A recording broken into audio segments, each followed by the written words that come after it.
gitu kan? Membaca Al-Quran di rumahnya orang yang meninggal. Ini pernah nggak Nabi contohkan? Kan gitu. Baca Qurannya mulia, baca surah Yasinnya mulia, berzikirnya la ilaha illallah mulia. Tapi dikerjakan pada saat orang lagi mati, cari dalil dulu, baru Anda kerjakan, gitu kan? Jadi jangan sampai kita mengira kita sudah beribadah tapi ternyata tidak diterima oleh Allah Subhanahu wa taala. Allah alam, itu yang saya tahu, gitu kan? Tentu kalau teman-teman yang melakukan ini sudah punya dalil, ya silahkan dikerjakan. Kalau saya pribadi, saya tidak pernah menemukan dalil masalah itu. Fahuwa ma'mulun bihi, maka pendapatnya itu diamalkan, riwayatnya itu terpercaya, tak boleh dibuang. Kenapa begitu? Yalzamu min dzalika ayyakuna Syafi'i qailan biwusuli. Dengan demikian maka dapat dipahami bahwa Imam Syafi'i berpendapat biwusuli thawabil Quran, sampai pahala bacaan Quran untuk orang mati. Kenapa? Li'annal Qur'ana asyrafuz zikri, karena Quran adalah zikir yang paling mulia. Subhanallah mulia, alhamdulillah mulia, Allahu Akbar mulia, astagfirullah mulia, la ilaha illallah mulia. Tapi ada yang lebih mulia, apa dia? Quran. Kalau zikir subhanallah aja sampai untuk orang mati, apalagi Al-Quran. Ini yang bicara ini siapa? Bukan Abdul Somad. Siapa yang bicara ini? Al-Hafiz Ibnu Hajar Al-Asqalani. Nama kitabnya Al-Imta', nama penulisnya Al-Hafiz. Kalau sudah disebut Al-Hafiz, itu artinya kalau di tempat kita di Bengkulu, kalau ada orang disebut Al-Hafiz, itu Ustadz tuh Al-Hafiz tuh, itu artinya dia hafal Quran. Tapi kalau dalam ilmu hadis, Al-Hafiz artinya hafal hadis. Berapa hafalannya? 300.000 hadis. Imam Ibnu Hajar Al-Asqalani hafal 300.000 hadis. Dia mengatakan bahwa bacaan Quran sampai untuk orang mati. Tiba-tiba ada ustadz yang menghafal hadis cuma 3, itu pun kalau HP-nya hidup. Kalau HP-nya mati, hilang. Al-ilmu fil Samsung. Assalamualaikum warahmatullahi wabarakatuh. Nahmadu wa nasta'inu wa nastaghfiruhu wa na'udzu billahi min syururi anfusina wa min sayyiati a'malina. May yahdihillahu fala mudilla lahu wa may yudlilhu fala hadiya lahu. Asyhadu an la ilaha illallah wahdahu la syarika lahu wa asyhadu anna Muhammadan abduhu wa rasuluhu. Allahumma shalli ala sayyidina Muhammad wa ala ali sayyidina Muhammad. Pemirsa yang dirahmati Allah Subhanahu wa taala, terima kasih Anda semuanya berkenan hadir di majelis ini. Alhamdulillah, Allah telah memberikan kita banyak kenikmatan yang tak terhingga, sehingga ketika kita menghitung nikmat Allah, tentu tidak akan mungkin bisa terhitung. Ya, terima kasih atas dukungannya, kehadiran Anda semuanya tentunya mendatangkan berkah, mendatangkan rahmat dari Allah Subhanahu wa taala. Anda semuanya hadir di majelis ini tak ada jemu-jemunya. Mudah-mudahan kebaikan Anda semuanya dibahas oleh Allah Subhanahu wa taala dengan balasan yang terbaik dari Allah. Amin ya rabbal alamin. Telah kita simak tadi yaitu komentar atau pandangan antara dai Salafi Wahabi yang bernama Khalid Basalamah dengan UAS, yaitu Ustadz Abdul Somad. Ya, pandangan antara Khalid Basalamah, dai Wahabi, dengan dai Aswaja yang kita tahu ilmunya sangat mendalam, yaitu Ustadz Abdul Somad atau disingkat dengan UAS. Sudah kita bisa bandingkan tadi seberapa kapasitas keilmuannya masing-masing. Nah, tadi adalah pendapat pertama dari Khalid Basalamah yang dahulu komentarnya tentang mengirimkan bacaan Al-Quran kepada mayit. Ya, ini kata Khalid Basalamah ini tidak sampai pahalanya. Ya, jadi menurutnya ini sia-sia. Sehingga apa yang disampaikan oleh Khalid Basalamah ini setahu saya artinya apa yang hanya dia pahami.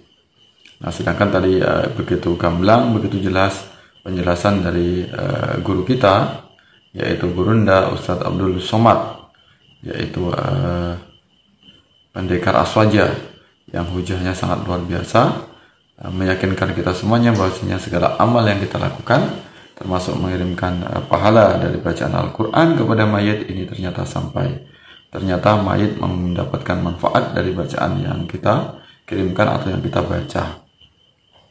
Sehingga kita membaca Al-Quran ini boleh-boleh saja, mau di rumah duka, di tempat yang sedang takziah, atau mungkin juga di makamnya, boleh saja membaca Al-Quran dimanapun berada. Yang penting kita bisa menjaga adab, menjaga kehormatan, dan tentunya menjaga kesucian. Tentu bermanfaat, tentu sangat baik sekali. Jadi Al-Quran ini manfaatnya bukan hanya untuk orang yang hidup, tapi juga manfaat untuk orang yang mati. Untuk orang hidup berarti dia sebagai kitab hidayah, sebagai kitab petunjuk. Sedangkan untuk orang yang mati, maka ini sebagai doa. Sebagai doa yang memberikan manfaat untuk ahli kubur. Nah ini. Termasuk kita mau baca Al-Quran itu mau kita pilih juga tidak masalah. Kita mengkhususkan surat Yasin juga tidak masalah, karena Yasin itu juga bagian dari Al-Quran. Kalau kita mampu mau di makom atau di rumah orang yang meninggal mau dibacakan 30 juz juga boleh-boleh saja. Atau ahlul bait atau keturunannya yang membacakan Al-Quran 30 juz, ya bagus. Berarti mampu lebih banyak, tentu lebih afdal, lebih utama. Atau mau bareng-bareng undang tetangga membacakan 30 juz sehingga dibagi-bagi per juznya, itu juga boleh saja. Karena tetap itu yang dibaca adalah Al-Quran. Terserah kita mau baca Al-Quran berapa juznya, berapa suratnya. Bahkan jangankan 30 juz, satu surat pun itu mendatangkan manfaat bagi ahli kubur. Apalagi kalau banyak. Nah ini. Dan kalau kita tidak mampu, ya tentunya kita dengan membaca surat Yasin, dan kita memang lancarnya atau fasihnya atau mungkin hafalnya surat Yasin, ya tidak masalah. Karena Yasin itu juga bagian dari Al-Quran. Nah ini kesalahan dari Khalid Basalamah. Tentu pendapatnya hujahnya hanya seputar yang saya tahu, yang saya tahu dan seterusnya seperti itu. Jadi seolah-olah kalau apa yang dia tidak ketahui ini tidak ada dalilnya. Padahal antara ilmu keislaman ini sangat luas sekali, tidak sebatas dari ilmu apa yang dimiliki oleh Khalid Basalamah. Itu artinya apa? Khalid Basalamah perlu banyak untuk menimba ilmu. Jangan hanya sebatas puas dengan apa yang dimiliki. Tentunya kalau hanya puas dengan ilmu yang sudah dimiliki, bangga atau ujub atau sombong dengan ilmu yang dimiliki, kemudian menutup diri, tidak mau menerima pendapat pihak lain, tentu akan minim sekali pengetahuannya. Ya. Nah, itu maka tidak akan bisa bertambah ilmunya kalau kita merasa bangga, merasa cukup apa yang sudah dimiliki. Nah, ini tadi yang disampaikan oleh Ustaz Abdul Somad ini sangat benar sekali. Ya, beliau mengutip dari pendapat Ibnu Hajar Al-Asqalani. Ya, kemudian kealiman Ibnu Hajar Al-Asqalani ini tentu tidak akan mungkin bisa dipatahkan hanya dengan satu orang yang dia hanya hafal beberapa hadis saja. Itu pun juga hadis yang ada di aplikasi Google atau di Android, di HP atau di laptop. Ketika laptop atau HP-nya mati, maka hilanglah hadis itu. Artinya apa? Dia tidak memahami, dia tidak hafal juga. Nah ini bagaimana menurut dalam hadis ini, banyak sekali hadisnya tentang sampainya pahala Al-Quran untuk majid. Ya. Nah ini menambahi apa yang disampaikan oleh guru kita, yaitu Ustaz Abdul Somad, agar kelompok Salafi Wahabi ini faham, tahu bahasanya hujah Ahlussunnah wal Jamaah itu sangat kokoh sekali, ya, sangat akurat, sangat kuat, dan sangat tepat. Maka jangan sekali-kali kemudian ingin mengalahkan dari hujah Ahlussunnah wal Jamaah, apalagi hanya bermodalkan setahu saya. Setiap hukum apapun setahu saya. Ya kalau pengetahuannya luas, tapi kalau pengetahuannya hanya minim, sedikit, tidak bertambah, ya tentu akan mengerdilkan hukum Islam itu sendiri. Nah ini contoh kita ambil misalnya dari sebuah hadis.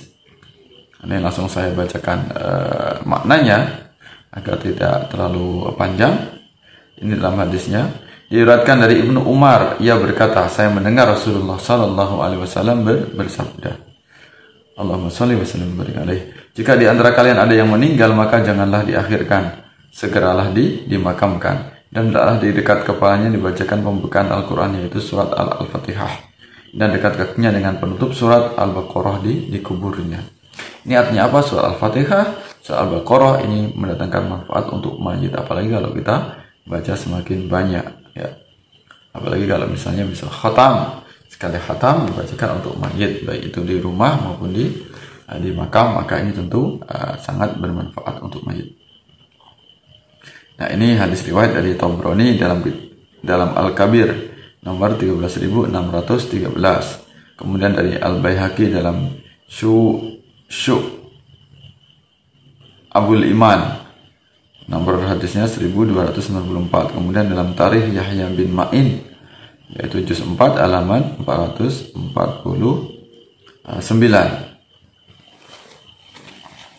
Ya, kemudian ternyata harus kita tahu bahwasanya Ibnu Taimiyah ini juga mempercayai bahwasanya pahala kepada orang yang meninggal ini ternyata sampai ya, dari bacaan Al-Quran dari orang yang hidup ini ternyata sampai. Nah, ini adalah pendapat dari Ibnu Taimiyah yang kita tahu ini adalah pujaan yang diagung-agungkan oleh kelompok Salafi Wahabi. Ternyata antara imam dengan murid ini jauh berbeda pengetahuannya. Ya, Ibnu Taimiyah ini walaupun mungkin banyak pendapatnya berseberangan dengan kaum Ahlussunnah wal Jamaah, tapi kita juga perlu mengakui keilmuannya. Ya, nah ini dibandingkan dengan pengikutnya ini kebanyakan adalah awam, ya, gampang untuk menyalah-nyalahkan pendapat yang lain. Ini pendapat Ibnu Taimiyah. Sesungguhnya pahala ibadah secara fisik seperti sholat, membaca Al-Quran dan lainnya bisa sampai kepada mayit sebagaimana ibadah yang bersifat harta secara ijma'. Ini adalah pendapat Abu Hanifah, Ahmad, kelompok ulama Syafi'iyah dan Malikiyah. Ini adalah yang berdasar dalil yang banyak yang kami jelaskan di lain kitab ini. Dijelaskan oleh Ibnu Taimiyah dalam kitab Majmu' Fatawa. Nah, jadi ini penjelasan lengkapnya ada di dalam kitab Iqtidaa'us Shiratal Mustaqim atau kitabnya Ibnu Taimiyah yaitu Majmu' Fatawa. Ya, kumpulan dari fatwa. Ini pendapat jumhur ya, mayoritas ulama yaitu Abu Hanifah, Imam Ahmad, kemudian kelompok ulama Syafi'iyah dan Malikiyah. Berarti komplit ini pendapat mayoritas yang harus kita pegang teguh selaku kita kaum Ahlussunnah wal Jamaah, bahwasanya kita yakin bacaan Al-Quran, surat apapun yang dibaca dimanapun tempatnya kita berada, maka itu mendatangkan manfaat bagi jenazah atau mayit. Ya, mudah-mudahan apa yang saya sampaikan menambah kekuatan kita, menambah kokohnya hujah kita, hujah Ahlussunnah wal Jamaah. Ya, jangan sampai akidah kita digerus atau dirongrong oleh kelompok Salafi Wahabi. Insyaallah kita hidup dan mati bersama Islam dengan faham dari Ahlussunnah wal Jamaah. Terima kasih atas perhatiannya. Mohon maaf atas segala kekurangan, segala khilafan. Ya, sampai bertemu dalam kesempatan yang lain. Wassalamualaikum warahmatullahi wabarakatuh.